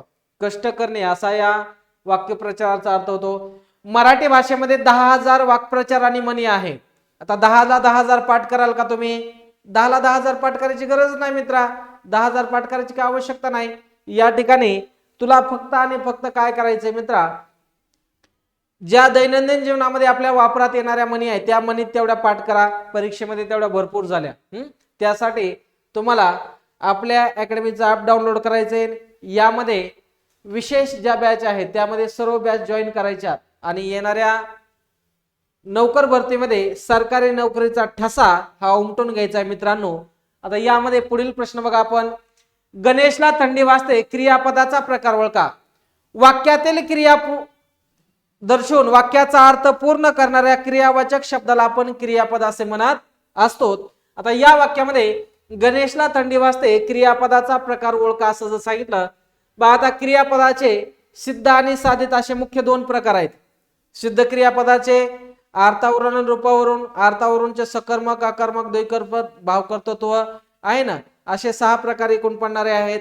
पुन्हा रचनेवरून, क्रियापदाच्या अर्थावरून पडणारे प्रकार, साधित वेगळे प्रकार आहेत असणारे. असो, आपण ते निश्चित निवांतपणे घेणार आहेत. सध्या या वाक्याचा विचार करायचा आहे. गणेशला थंडी वाजते. कुणाला थंडी वाजते मित्रा? गणेशला थंडी वाजते. क्रियापदाचा प्रकार ओळखा. क्रियापदाचा प्रकार ओळखत असताना मित्रांनो आपल्याला क्रियापद माहित पाहिजे. वाज हा मूळ धातू आहे, वाजते हे क्रियापद तयार झालं. वाक्यातील कर्ता शोधण्यासाठी लक्षात ठेवा रे मित्रांनो, आजपासून तुम्हाला जर कर्ता शोधायचा आहे, वाक्यातला कर्ता शोधण्यासाठी नारा, नारी, नारे, कोण असा प्रश्न विचारायचा. कुणाला? नारा, नारी, नारे, कोण असा प्रश्न कुणाला विचारायचा रे? नारा, नारी, नारे, कोण असा प्रश्न कुणाला विचारायचा? वाक्यातील क्रियापदाच्या मूळ धातूला. वाज, वाजणारा, वाजणारी, वाजणारी कोण? वाजणारी कोण आहे रे मित्रा? थंडी. आणि वाक्यातला कर्म शोधण्यासाठी न्याची क्रिया कशावर घडते? न्याची. काय वाजण्याची क्रिया? काय वाजण्याची क्रिया मित्रा? काय वाजण्याची क्रिया? या ठिकाणी थंडीच वाजण्याची क्रिया आहे. कर्त्यापासून निघालेली क्रिया कर्त्यावरच आली तर ते वाक्य डोळे झाकून काय लिहायचंय मित्रा? आकर्मक वाक्य लिहायचं. ज्या वाक्यात कर्म असते त्याला म्हणायचं सकर्मक, आणि ज्या वाक्यात कर्म नसते त्याला काय म्हणायचं? आकर्मक वाक्य असे म्हणतात. जसं की सर्वांना मराठी येते. सर्वांना मराठी येते. येणारी कोण आहे? मराठी. वाक्यातला करता. काय येण्याची क्रिया? मराठीत येण्याची क्रिया. म्हणजे कर्त्यापासून निघालेली क्रिया कुठं आली? कर्त्यापाशी आली. म्हणून या वाक्याला काय म्हणायचं? आकर्मक वाक्य असे म्हणतात. ज्या वाक्यात कर्म आहे त्याला सकर्मक, ज्या वाक्यात कर्म नाही त्याला आकर्मक. 2 क्रियापद येतात त्याला आपण संयुक्त क्रियापद म्हणतात. जसं की सर्वांनी व्याकरण शिकून घ्या. शिका असं म्हणलं तर वाक्याला अर्थ प्राप्त होतो, परंतु शिकून घ्या म्हणलं तर संयुक्त क्रियापद झालं. आणि मला आता थोडे जेवण करवते शक्य क्रियापद आहे. क्रियापदाच्या रूपामध्ये शक्यता दर्शवली जाते, त्याला आपण शक्य क्रियापदाची उदाहरणे असे म्हणतो. समजलंय? घ्यायचा पुढचा भाग. क्रियापदाचे मुख्य 2 प्रकार आहेत मित्रांनो. त्यापैकी हा जो महत्वाचा प्रकार आपल्याला लक्षात ठेवायचा आहे, सकर्मक, अकर्मक, द्विकर्मक, भावकर्तृत्व, उभयविध क्रियापद हे प्रकार. एका व्यंजनात परत तेच व्यंजन मिळते त्यास काय म्हटलं जातंय? बघा, एका व्यंजनामध्ये परत तेच व्यंजन मिळवलं जातंय. समजा क ला क जोडलं तर त्याला काय म्हणायचं? द्वित म्हणायचं. काय म्हणायचं रे मित्रा? त्याला जोडाक्षर म्हणायचं नाही. लक्षात घे, हे आपल्याला शुद्धलेखनाचे नियम माहित असणं खूप महत्वाचं आहे. जर परीक्षेत तुला 1 मार्क पाहिजे असला तर ही गोष्ट माहित होणं खूप महत्वाचं आहे. व्यंजनामध्ये व्यंजन मिळवलं की बरेच जण म्हणतात सर व्यंजनात व्यंजन मिळवला की जोड शब्द तयार झाला. अरे नाही रे बाबा, व्यंजनामध्ये शब्द दिलाय तेच व्यंजन, त्याला काय म्हणायचं? द्वित. काय म्हणायचं? द्वित. ट ला ट जोडलं जातंय आहे ना, क ला क, प ला प, पप्पा, प ला प जोडलं जातंय, त्याला म्हणायचं द्वित म्हणायचं. आणि जोडाक्षर कशाला म्हणायचं? व्यंजन अधिक स्वर, ह्याला काय म्हणायचं? जोड शब्द असं म्हणतात. काय म्हणते तर बाबा? जोड शब्द. आता व्यंजन प्रत्येक वेळेस वेगळं येतंय, परंतु एकच आलं, प ला प, क ला क, ट ला त, त ला त असं जुळलं असेल तर ते द्वित असतात. द्वित. पर्याय नंबर किती आहे? 1 आहे मित्रा. संयुक्त व्यंजन किती आहे मराठी भाषेमध्ये? संयुक्त व्यंजन श आणि ज्ञ आहेत असणारे. कठोर वर्ण मराठी भाषेमध्ये कठोर वर्णाचा विचार द्यायला क च ट त प या 5 गटापैकी पहिले आणि दुसरे क ख च च ट ट त त प आणि फ, क च ट त प या गटापैकी 10 कठोर आहेत. त्या गटापैकी सांगतो बरं का, फक्त एकूण वर्ण नाही सांगत तुम्हाला. एकूण वर्ण आपण वर्णमालेमध्ये सविस्तर पाहणार आहेत. मराठी भाषेमध्ये आधुनिक वर्णमालेमध्ये 52 वर्ण आणि मूळ वर्णमालेमध्ये 48 वर्णाचा समावेश होतो. अक्षर या शब्दाचा अर्थ काय होतो? कधीही नष्ट न होणारे. यासाठी काय म्हणायचं? अक्षर असं म्हणायचं. राहील लक्षात सगळ्यांच्या? तोच व्यंजन आलं तर त्याला काय म्हणायचं? द्वित असं म्हणतात. लक्षात घ्या. पुढचा घटक बघा. माधवला गोरीनी शिकलेली बायको पाहिजे. माधवला गोरीनी शिकलेली बायको पाहिजे. वाक्याचा प्रकार ओळखा. माधवला गोरीनी शिकलेली बायको पाहिजे या वाक्याचा प्रकार ओळखा. मित्रांनो, कसा ओळखायचा आहे? ज्या वाक्यामध्ये बघा, आता केवळ संयुक्त मिश्राने प्रश्नार्थक वाक्य दिले, वाक्याच्या शेवटीला प्रश्नार्थक चिन्ह नाही म्हणजे प्रश्नार्थक वाक्य नाही दादा. जी वाक्य एका दमात म्हटले जातात किंवा ज्या वाक्यामध्ये कोणत्याही प्रकारचं अव्यय उभयान्वय अव्यय नसते त्याला आपण केवळ प्रयोगी अव्यय म्हणत केवळ वाक्य म्हणतो का नाही? निहे काय आलंय? नेहे या ठिकाणी अव्यय आलेला आहे, उभयान्वय अव्यय. कोणता अव्यय आहे? उभयान्वय अव्ययाचं समुच्चय बोधक आहे. कोणता आहे मित्रा? समुच्चय बोधक उभयान्वय अव्यय आहे. कसा आहे? समुच्चय बोधक. आणि व अन न नी ज्या वाक्यामध्ये आणि व अन न नी हे समूहदर्शक शब्द येतात त्याला आपण समुच्चय बोधक उभयान्वय म्हणतो. आणि सर्व समुच्चय बोधक उभयान्वय अव्ययाची उदाहरणं कशाची उदाहरणं असतात? हे संयुक्त वाक्याची उदाहरणं असतात. एका मिनिटामध्ये तुम्हाला वाक्याचे प्रकार कसे ओळखायचे शिकवतो मित्र. लक्षात घ्या तुम्ही. जेवढे काही प्राधान्य सूचक उभयान्वय अव्यय आहे ते संयुक्त वाक्याचे उदाहरणं असतात. जेवढे काही गौणत्व सूचक उभयान्वय अव्यय आहे ते सर्व मिश्र वाक्याचे उदाहरणं असतात. आता या वाक्यामध्ये माधवला गोरीनी नी या शब्दाचा अर्थ काय? आणि माधवला गोरी आणि शिकलेली बायको पाहिजे या वाक्यामध्ये नी या शब्दाचा आहे अर्थ आणि माधवला गोरीनी शिकलेली बायको पाहिजे या वाक्यामध्ये नी कसा आहे? समुच्चय बोधक उभयान्वय अव्यय आहे. समुच्चय बोधक म्हणजे काय म्हणायचं त्याला? संयुक्त वाक्याचं उदाहरण आहे. ज्या वाक्यामध्ये आणि व अन नी किंवा अथवा वा आहे ना पण परंतु बाकी तस्मात असतो म्हणून हे शब्द येतात त्याला डोळे झाकून संयुक्त वाक्य लिहायचं. परंतु म्हणून शब्द आला परिणाम दर्शविला तरच त्याला संयुक्त म्हणायचं. आणि म्हणून या शब्दानं जर उद्देश दर्शविला तर त्याला काय म्हणायचं? मिश्र वाक्य असं म्हणायचं. आता या वाक्यामध्ये नी या शब्द आपलं उत्तर काय आहे? पर्याय नंबर 2 संयुक्त वाक्य माधवला गोरीनी शिकलेली बायको पाहिजे, समुच्चय बोधक उभे आणि अव्यय आहे मित्रा, म्हणून संयुक्त वाक्याचं या ठिकाणी उत्तर द्यायचं. समजलंय सगळ्यांना? कळतंय? अतिशय सोपा घटक आहे. जायच्या मांडवावर पुढील प्रश्न आहे. जायच्या मांडवावर सूर्याची सोनेरी किरणे पसरली, या वाक्यातील उद्देश ओळखा. जायच्या मांडवावर सूर्याची सोनेरी किरणे पसरली, या वाक्यामधला उद्देश सांगायचा म्हटला. उद्देश म्हणजे काय असतो? उद्देश या शब्दाचा अर्थ वाक्य पृथक्करणामध्ये उद्देश म्हणजे काय मित्रा? कर्ता शोधायचा आहे. काय शोधायचा आहे? आता सांगितलं होतं वाक्यातला कर्ता शोधणारा क्रियापदाच्या मूळ धातूला नारा, नारी आणि नारे कोण असा प्रश्न विचारायचा कर्ता शोधताना, आहे ना.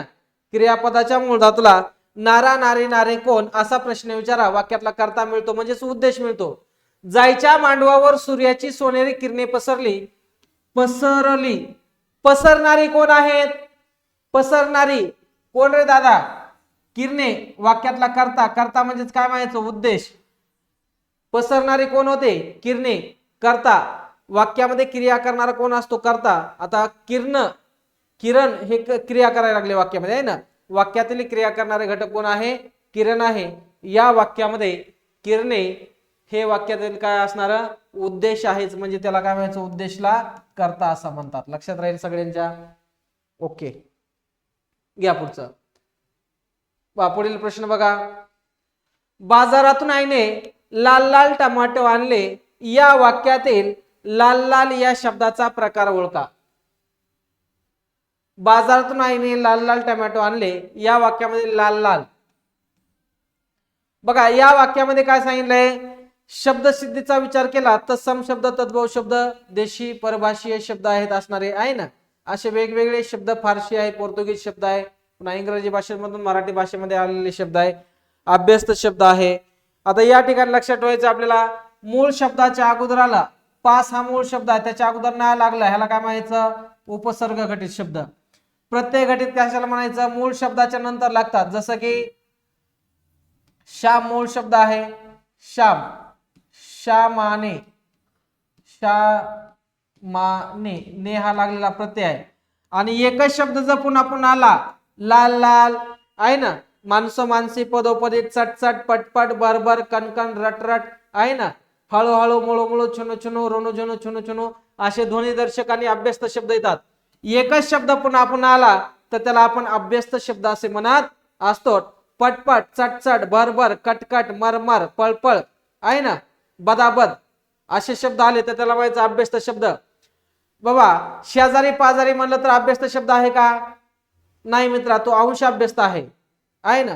शेजारी पाजारी अंश अभ्यस्त शब्द आहे, म्हणजे एकच शब्द डबल येतो परंतु तोच नाही येतात, त्याच्याशी जुळता शब्द येतो, त्याला काय म्हणायचं? अंश अभ्यस्त शब्द. जसं लाल लाल काय आहे? अभ्यस्त शब्दामध्ये पूर्ण अभ्यस्त शब्दाचा प्रकार. आपल्याला पर्याय दिला अभ्यस्त शब्द, तर अभ्यस्त शब्द दिला. परभाषीय शब्द कशाला म्हणायचं? इतर भाषेतून मराठी भाषेमध्ये आलेल्या शब्दांना परभाषी शब्द म्हणतात. अक्का, डोसा, चिल्ली पिल्ली, चिरगुट हे कुठून आलेले आहेत? दुसऱ्या भाषेतून शब्द आले. साबण, पगार, तंबाखू दुसऱ्या भाषेतून आलेले शब्द, त्याला म्हणायचं परभाषीय शब्द, आहे ना. दुसऱ्या भाषेतून आलेले शब्द म्हणजे त्याला आपण परभाषीय शब्द म्हणतो. पोर्तुगीज आहे, इंग्रजी आहे, कानडी आहे, गुजराती आहे, वेगवेगळे भाषेतून मराठी भाषेमध्ये आलेले काही शब्द आहे त्यांना आपण परभाषीय शब्द असं म्हणतो. मराठी भाषेमध्ये विरामचिन्ह हे कोणत्या भाषेतून घेतलेली आहेत? मराठी भाषेला खऱ्या अर्थानं जर आपण पाहिलं, मराठी भाषेला योग्य व्याकरणाच्या दृष्टीने योग्य वळण देण्यासाठी किंवा मराठी भाषेला योग्य माहिती देण्यासाठी, मराठी भाषेला योग्य रूप देण्यासाठी जर कोणत्या भाषेनं मदत केली असेल मित्रांनो, तर आपल्याला इंग्रजी भाषेचं अनन्यसाधारण महत्व विसरायला नाही पाहिजे. कारण विरामचिन्हे ही मराठी भाषेमध्ये होती का मित्रा? नाही. विरामचिन्हे ही आपण इंग्रजी भाषेतून मराठी भाषेमध्ये घेतलेली आहेत. मूळ विरामचिन्हे 9च आहेत. किती आहेत मित्रांनो? 9 मूळ विरामचिन्हे मराठी भाषेमध्ये आलेले इंग्रजी भाषेतून. एक लक्षात ठेवायचं, विरामचिन्हाशिवाय मराठी भाषेला योग्य अर्थ प्राप्त होणार नाही. 1805 साली, कधी 1805 साली विल्यम कॅरी नावाच्या व्यक्तीनं the grammar of Maratha language नावाचं पहिलं पुस्तक लिहिलं होतं मित्रांनो. The grammar of Maratha language नावाचं विल्यम कॅरीनं आहे ना. बघा त्या व्यक्तीनं पुस्तक लिहिलं, मराठी भाषेवर अध्ययन केलं आहे ना, आणि इथल्या लोकांना मराठी भाषा बोलायची कशी किंवा लिहायची कशी याविषयी सविस्तर थोडीशी माहिती सांगण्याचा प्रयत्न केला. आता माहिती सांगत असताना तसं इंग्रजी भाषेतले शब्द मराठी भाषेत आले आणि मराठी भाषेतले शब्द इंग्रजी भाषेत सुद्धा गेले मित्रांनो, लक्षात घ्या. संस्कृत भाषेतले मराठी भाषेतले. तसं मराठी भाषेमध्ये विरामचिन्ह कोणत्या भाषेतून घेतलेत आपण? हे इंग्रजी भाषेतून घेतलेले आहेत. अतिशय महत्वपूर्ण भाग आहे मित्रांनो. हा प्रश्न परीक्षेला आल्यानंतर कुणाचाही चुकता कामा नाही. नसं प्रत्येकाला असं वाटेल सर मराठी भाषेमध्येच विरामचिन्ह होते, असं काय आहे का? नाही, ते आपण इंग्रजी भाषेतून मराठी भाषेमध्ये घेतलेले आहे. पुढील प्रश्न, जसा हत्तीचा कळप तसं मडक्यांची काय असते? हत्तीचा कळप बघा समूहदर्शक शब्द या ठिकाणी विचारलेला आहे. समूहदर्शक शब्द, ध्वनिदर्शक शब्द आपल्याला माहित पाहिजे. जसं कोल्ह्यांची कोल्हे कोळी असते आहे ना, मोरांचा केकारा वाजतो, तसं या ठिकाणी जे ध्वनिदर्शक शब्द झाले. आता या ठिकाणी समूहदर्शक शब्द सुद्धा विचारले जातात परीक्षेला. जसा हत्तीचा कळप तशी मडक्याची काय असते मित्रा? जसा हत्तीचा कळप तशी मडक्याची काय असते रे? गुच्छ, उतरण, पुंजका आणि तापा. आता गुच्छ कसा असतो? फुलांचा काय राहतो रे बाबा? फुलांचा काय असतो? गुच्छ असतो. फुलांचा काय राहतो? गुच्छ. मडक्याची काय असते? उतरंड राहते. आता अगोदरच्या काळामध्ये आपली आजीबाई जे मातीचे घर होते, चिरबंदी वाडे होते, त्याच्यामध्ये कपाट नव्हतं मित्रा ठेवण्यासाठी आहे ना, पैसे दागदागिने. तर आपली आजी किंवा आपले आजोबा असं घराच्या कोपऱ्यामध्ये एकावर एक मटके ठेवायचे आणि मटके ठेवून त्याच्यामध्ये सामान, काही डाळी डोळी ठेवून द्यायचे, पैसा सोनं नाणं ठेवायचे. आणि त्या ठेवलेल्या कोपऱ्यामधल्या असणाऱ्या गाडग्यांच्या किंवा मडक्यांच्या एकमेकावर असणाऱ्या थप्पीला आपण उतरंड म्हणत असो. काय म्हणतो मित्रांनो? उतरंड असं म्हणतो. ते लक्षात ठेवायचं आहे ना, हे सगळ्यांनी लक्षात ठेवलं पाहिजे. उतरंड म्हणतात. पुंजका कशाचा असतो? तारकांचा. तारकांचा किंवा ताऱ्यांचा. ताऱ्यांचा काय राहतो रे बाबा? पुंजका राहतो. लक्षात ठेवा. सर्व समूहाचे शब्द आपल्याला परीक्षेला विचारतात. आणि तापा कशा असतो? विमानाचा. विमानाचा काय असतो रे मित्रांनो? विमानाचा हा तापा असतो असणारा. राहील लक्षात सगळ्यांच्या. पुढचा घटक घ्यायचा आहे. चलो, अनुज या शब्दाचा योग्य अर्थ सांगायचा आपल्याला. अनुज म्हणजे काय आहे? अनुज या शब्दाचा अर्थ आहे लहान भाऊ, नंतर जन्मलेला. नंतर जन्मलेला. अनुज म्हणजे काय आहे? सर्वात अगोदर जन्मलेला त्याला काय म्हणतो आपण? अग्रज म्हणतो. अग्रज. अग्रज युधिष्ठिर होता, अग्रज होता ना महाभारतामध्ये. सर्वात शेवटी जन्मलेला कोण असतो? अनुज असतो. कोण असतो रे मित्र? अनुज. तर पर्याय नंबर उत्तर किती यायचं असणार? 2. मोठा भाऊ म्हणजेच अग्रज आहे. चुलत भाऊ म्हणजे भावाचा भाऊ आहे ना, म्हणजे चुलत्याचा मुलगा म्हणजे हा चुलत भाऊ झाला असणारा. या प्रश्नाचं उत्तर आहे सर्वात शेवटी जन्मलेला म्हणजे कोण असतो? अनुज. आणि सर्वात अगोदर जन्मला अग्रज म्हणजे मोठा असा अर्थ होतो. दंतकथा याबद्दल अचूक वाक्य ओळखा. दंतकथा याबद्दल अचूक वाक्य ओळखायचं आपल्याला. लिहून ठेवलेल्या गोष्टी, आवडणाऱ्या कथा, तोंडाने चालत आलेल्या गोष्टी, छान छान गप्पा गोष्टी. आता एक लक्षात घ्या मित्रांनो, दंतकथा कशाला म्हणतो आपण? दंतकथा या पाली भाषेमधल्या दंतकथा आहेत काही असणाऱ्या. किंवा आपण गावामध्ये काही कथा सांगतो, अरे त्या माळावर नको जाऊ, तिथं ही हाय, तिथे गेलं ना अमावस्याच्या दिवशी तुला धरलंच मग, असं काय आपल्याला लोक दंतकथा सांगतात आहे ना. लिहून ठेवलेली आहे एखादी मित्रा? नाही. ज्या गोष्टी तोंडा वाटे चालत आलेल्या आहेत त्या कुठं लिहून ठेवलेल्या नाहीत. आपली आजी आजोबा किंवा अशा काही दंतकथा सांगितल्या जातात ज्या कुठं लिहिलेल्या नाहीत, परंतु त्या पिढ्यानपिढ्या एका पिढीकडून दुसऱ्या पिढीला सांगण्यात आल्या आहे ना. त्याला आपण काय म्हणतो? तोंडाने चालत आलेल्या गोष्टी. लिहून ठेवलेल्या गोष्टी नाही, आवडणाऱ्या कथा सुद्धा नाही, छान छान गोष्टी सुद्धा नाही. या ठिकाणी तोंडाने चालत आलेल्या गोष्टी म्हणजे काय असतात रे भाऊ? दंतकथा म्हणून ओळखल्या जातात. बघा पुढचा, अंगावर एकही अलंकार नसलेली स्त्री म्हणजे एका शब्दाबद्दल अनेक शब्द सांगायचे त्या ठिकाणी. अंगावर एकही अलंकार नसलेली स्त्री म्हणजे कोण आहे रे बाबा? लंकेची पार्वती होणे. लंकेची पार्वती म्हणजे अंगावर एकही दागिना नसणे असा अर्थ होतो. मंदोदरी कोण होती रे बाबा? रावणाची बायको होते, आहे ना. धान्यानं आणि सोन्यानं संपन्न असणारी, सोन्यानं मळलेली स्त्री म्हणजे कोण? मंडोदरी आहे असणारी. गरीब आणि भिकारीन. भिकारीन म्हणता येते का? भिकारणीच्या अंगावर तर काही एकत्रीचा कुठला तर दागिना असतो मित्रा. अंगावर एकही दागिना नसले म्हणजे काय असणे? ही लंकेची पार्वती आहे. माता सीताला जेव्हा रावणाने हरण करून नेलं होतं तेव्हा माता सीताच्या अंगावर एकही दागिना त्या ठिकाणी नव्हता. त्याला आपण लंकेची पार्वती असे म्हणतो. म्हणजे अंगावर एकही दागिना नसणे. अलंकारिक शब्द आहेत मित्रांनो. मग आपण अलंकार घेतला होता तसं अलंकारिक शब्द आपल्याला परीक्षेला विचारले जातात. पुढचा आहे 18वा प्रश्न. इतिश्री करणे या वाक्यप्रचाराचा योग्य अर्थ शोधा. इतिश्री करणे या वाक्यप्रचाराचा योग्य अर्थ काय आहे? शेवट करणे, सुरुवात करणे, श्री गणेशा करणे, पुष्कळ फायदा होणे. इतिश्री करणे या वाक्यप्रचाराचा योग्य अर्थ जर आपण बघितला मित्रांनो, इतिश्री करणे या शब्दाचा योग्य अर्थ काय होईल? शेवट करणे होईल. म्हणजे इतिश्री करणे म्हणजे काय करणे मित्रा? शेवट करणे.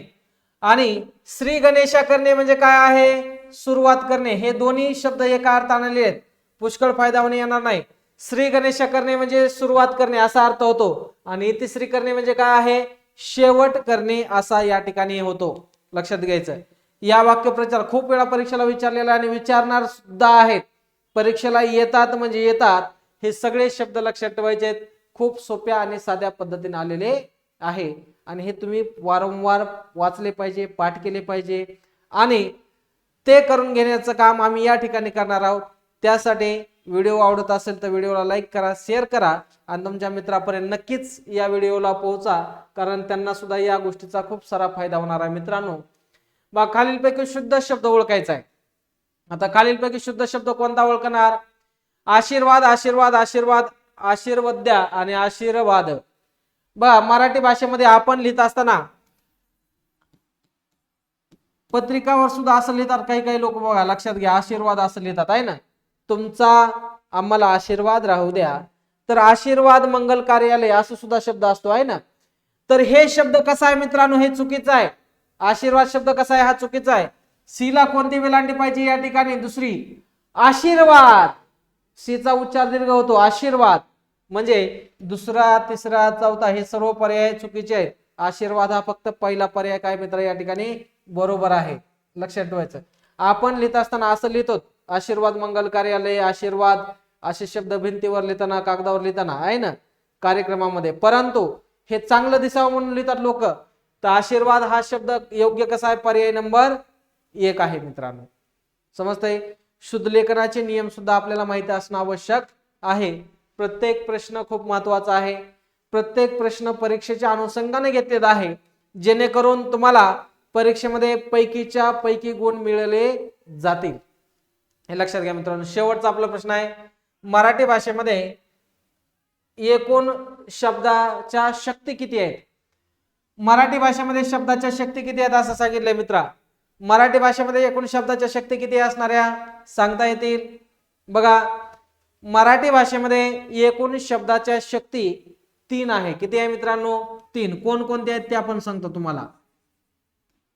अभिधा, व्यंजना आणि लक्षणा अशा शब्दाला 3 शक्ती आहेत. एखादा शब्द आपण बोलतो कसा त्यानुसार त्या शब्दाच्या शक्ती ठरवल्या जातात मित्रांनो. अभिधा, व्यंजना आणि लक्षणा या मराठी भाषेमध्ये एकूण शब्दाच्या किती शक्ती आहेत? 3 शक्ती आहेत मित्रांनो. बघा, मराठी भाषेमध्ये काही शब्द जसे तसे न वापरता थोडे वेगळ्या अर्थाने वापरले जातात.